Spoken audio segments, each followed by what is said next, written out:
Pessoal, aqui é o pastor Vitor, eu sou pastor da Igreja Presbiteriana Independente do Brasil e esse mês eu tive uma propaganda no meu Facebook a respeito de um livro, né, e a chamada dele era muito interessante, né, inclusive está na capa desse livro, o mote da chamada, que é Objeções e Erros Protestantes com as respectivas respostas irrefutáveis. Eu achei isso muito interessante, porque que sempre gostei do diálogo, do debate honesto, da exposição de ideias, enfim, daquilo que... Deixa eu trocar de óculos aqui, que esse aqui está dando um reflexo, esse é meu óculos de leitura. Acho que melhorou um pouco. Então eu comprei esse livro, é editado pelo Instituto Dom Bosco, está aqui o livro, Padre Júlio Maria de Lombaerde, eu não sei como é que pronuncia o sobrenome dele, foi um padre com um ministério muito interessante, profícuo, na região do leste de Minas, especialmente na cidade de Manhumirim, leste de Minas, próximo a Caratinga, enfim. E eu comprei esse livro justamente porque me atrai muito essa ideia da defesa, da apologia, de argumentações inteligentes a respeito dos temas, inclusive daqueles que, vamos dizer assim, vêm contra mim, né? Eu não tenho nenhum tipo de dificuldade em debater qualquer tipo de ideia, qualquer tipo de fato, mesmo que seja alguém que me prove que eu estou errado. Eu não sou o dono da verdade, em absoluto. Pelo contrário, eu sou alguém que deseja aprender o tempo todo. E ao comprar esse livro, né, na expectativa de, através da sua leitura, eu conseguir enriquecer os meus conhecimentos e aumentar os meus leques aí, eu me deparei com uma profunda decepção. Vou ser muito sincero com você, porque eu me decepcionei profundamente com esse livro. Por quê? O título, como eu disse aqui, está aqui na capa, né? Objeções e Erros Protestantes com Respostas Irrefutáveis.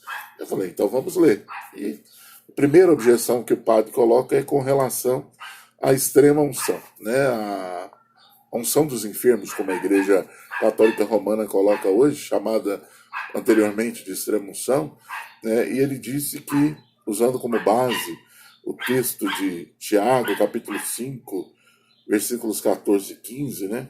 De que os protestantes erram em usar, por exemplo, presbíteros leigos, não sacerdotes, para fazer essa unção, conforme Tiago coloca, porque essa é uma prerrogativa sacerdotal. E aí eu fui vendo os textos que eles vão colocando, que na realidade o padre Júlio Maria coloca, e me deparei com a realidade que eu não tinha atinado, de que na realidade o problema é muito maior. Desde o Concílio de Trento, logo depois da Reforma Protestante, lá para o ano 1545 aproximadamente, né, a Igreja Católica, justamente por causa do problema que o protestantismo trouxe, colocou como sacra ou a versão original, oficial e sagrada, a Vulgata Latina, que é a tradução de São Jerônimo para a Bíblia, né? Então, para a Igreja Católica, de forma real, de forma oficial, a Vulgata Latina é fonte de inspiração para a verdade, ou seja, ela é fonte primária de palavras de Deus. E aí nós temos um problema. Por quê? Porque embora a Vulgata seja uma tradução muito boa, como várias outras, nós, evangélicos protestantes, usamos majoritariamente as traduções de João Ferreira de Almeida, né? Revista atualizada, revista corrigida e outras variações, né? do textos receptos, que é o texto grego recebido, que deu origem a essas traduções. Nós entendemos, e eu entendo assim, e os protestantes de forma geral entendem, que a exegese, a interpretação bíblica, ela precisa partir do idioma original. E o idioma original do Novo Testamento é o grego e não é o latim, né? Lá no texto em latim, que o padre Júlio Maria cita, há realmente a expressão de sacerdote e presbíteros. No grego, não. Lá no original, as expressões que Tiago usa né, que Paulo usa, que Pedro usa, é presbíteros, né? Inclusive o próprio Pedro usa a expressão para se referir à igreja na sua primeira carta, eu presbítero como eles, né? Então a gente vê que na realidade o problema é um problema de fonte.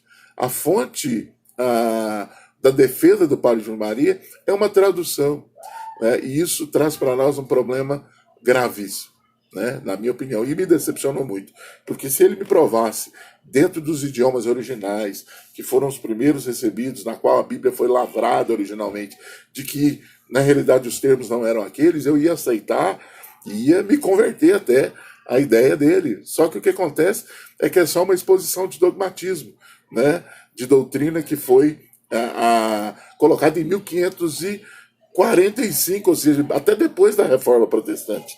E eles reclamam tanto que nós, protestantes, somos uma igreja posterior, ou seja, menos pura. Na realidade, essa doutrina, como tantas outras, e a gente vai falando disso aqui daqui para frente, elas são remendos que são feitos no decurso da história, por decreto papal e por concílios, né? Então a gente... e aí a contradição, né? Se o Papa é infalível, se o decreto dele é palavra inspirada, por que fazer concílio? Para que um concílio para fazer com que uma doutrina desça à igreja? O grande problema, e o que me decepcionou muito, é justamente a ideia que versa dentro do catolicismo romano de que a Bíblia é fruto da tradição da igreja. E não é. A Bíblia é a palavra de Deus, ou seja, a igreja ela está debaixo da autoridade da palavra. E ela só é igreja, de fato e de verdade, quando ela se submete à normativa da palavra.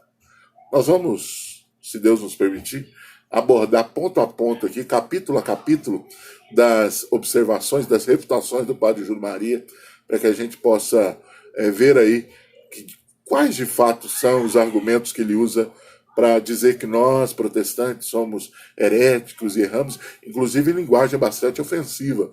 Tudo bem que era início do século XX, onde havia muita rixa, muita belicosidade, mas, na realidade, independente da linguagem ser um pouco mais apaixonado ou não, os argumentos, a começar desse, que eu trouxe aqui, são paupérrimos, né? Que Deus nos ajude e nos mantenha humildes e submissos à palavra dele. Fique na paz, Deus te abençoe.